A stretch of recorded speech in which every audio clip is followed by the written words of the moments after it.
Bonjour à vous, mes chers abonnés. On est à ce moment de l'année où on aime se faire peur. J'ai jamais eu l'occasion de faire quoi que ce soit Halloween, mais pour fêter l'ouverture de cette chaîne il y a 2 ans, nous allons lire des histoires qui font peur. Et je vais lire dans cette voix. Et l'éclairage me donne un air de pédophile. Alors s'il vous plaît, jouez le jeu, mettez-vous dans le noir, mettez un casque. Mais promis, je ne ferai pas de... C'était le premier et le dernier. Mettez-vous dans l'ambiance, je vais lire 3 histoires courtes. Et après, vous me direz dans les commentaires laquelle vous avez préférée, laquelle vous avez trouvé le plus effrayante, ou si vous avez pas du tout eu peur et que ça fait pitié. Tous les commentaires sont appréciés. Même, oh, t'es un PD, hein. Je précise juste que ces histoires, je ne les ai pas inventées. Je les ai récupérées sur internet, je vous donnerai le lien. Tout ce que j'ai fait, c'est les traduire et les embellir un petit peu. J'attends juste que vous mettiez dans le noir avec des écouteurs parce que sinon c'est pas drôle. C'est bon? C'est bon. Numéro 1. Un jeune enfant dormait paisiblement dans son lit, comme tous les soirs, dans le silence habituel de sa grande maison. Ce soir-là, néanmoins, il n'était pas à l'aise. Il entendait des bruits au travers des murs. Il n'était pas sûr de ce que c'était. Il était effrayé, mais comme n'importe qui le ferait, il gardait les yeux fermés, sans faire un mouvement, en espérant que cela passerait. Les bruits s'intensifiaient. Ils étaient de plus en plus clairs. Oui, c'était des bruits de pas, juste derrière sa porte. C'est sans doute maman ou papa, pensait-il. Pas de raison d'avoir peur. La porte s'ouvra alors lentement, tout comme l'œil de l'enfant, cherchant à savoir discrètement qui venait de faire son entrée. Il avait raison, c'était bien sa mère et son père. Morts, dans les bras du meurtrier qui venait de les assassiner. Ce dernier les a silencieusement posés sur une chaise. Il écrit quelque chose sur le mur avec le sang de ses victimes, puis va se cacher sous le lit de l'enfant. Totalement paralysé par la peur, l'enfant ne fit pas un seul mouvement. Et il faisait trop sombre pour qu'il puisse lire ce qu'il y avait décrit sur le mur. 1 heure passa alors. 1 heure infernale à écouter la respiration du meurtrier sous son lit. Plus le temps passait, plus ses yeux s'habituaient à l'obscurité, jusqu'au moment où il arrivait à lire le message écrit sur le mur. Faire semblant de dormir est inutile. Ça, c'était l'histoire numéro 1. Si tu t'es vraiment mis dans le noir pour regarder cette vidéo, normalement tu t'es retourné au moins 2 fois. Ne dis pas le contraire. Histoire numéro 2. Quand tu es admis à l'hôpital, on te donne un bracelet avec ton nom dessus. Différentes couleurs de bracelet signifient différentes choses. Le bracelet bleu veut dire que tu es mort. Un chirurgien travaillait tard au service de nuit. Il venait de finir son opération et était en route pour le sous-sol. Il entre alors dans l'ascenseur et descend, en compagnie d'une femme silencieuse en tenue de patient, aux longs cheveux qui cachaient son visage. Il essayait de faire la discussion, mais elle ne répondait pas, il lui tournait le dos. Arrivé au sous-sol, la porte s'ouvrit pour révéler une autre femme, cherchant à entrer dans l'ascenseur. Pris par un coup de panique, le chirurgien a brutalement appuyé sur le bouton pour refermer la porte. C'est là que l'autre femme, lui tournant toujours le dos, demanda « Pourquoi avez-vous fait ça ?» Il répondit « La femme qui a essayé d'entrer, c'est celle que j'ai opérée ce soir.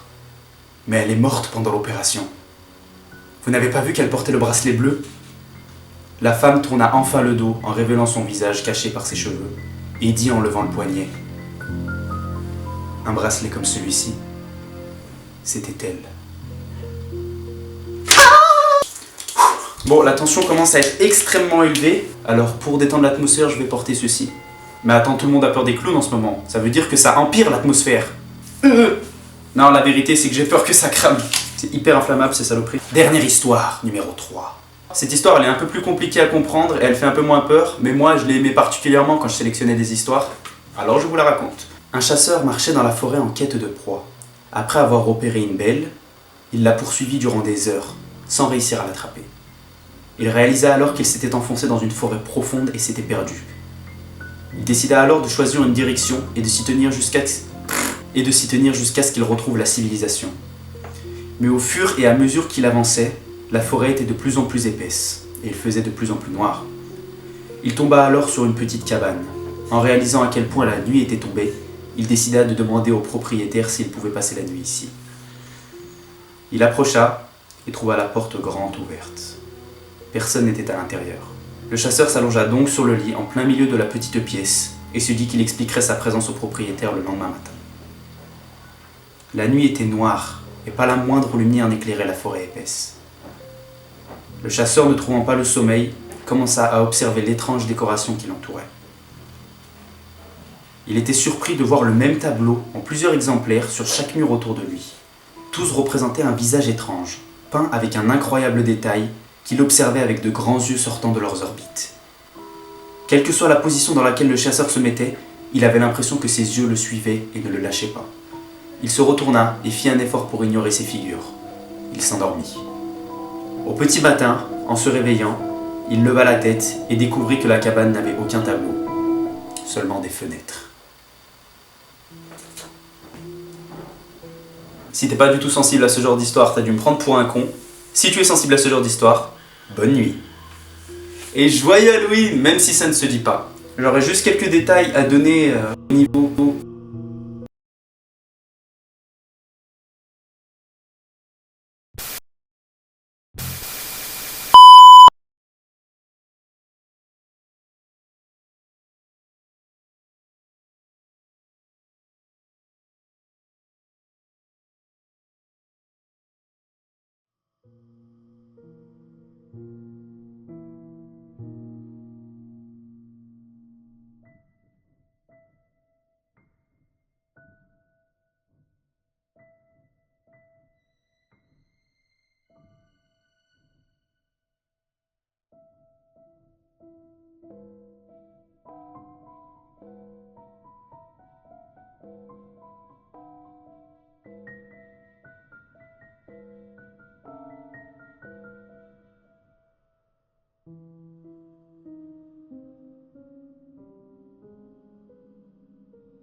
Et joyeux Halloween!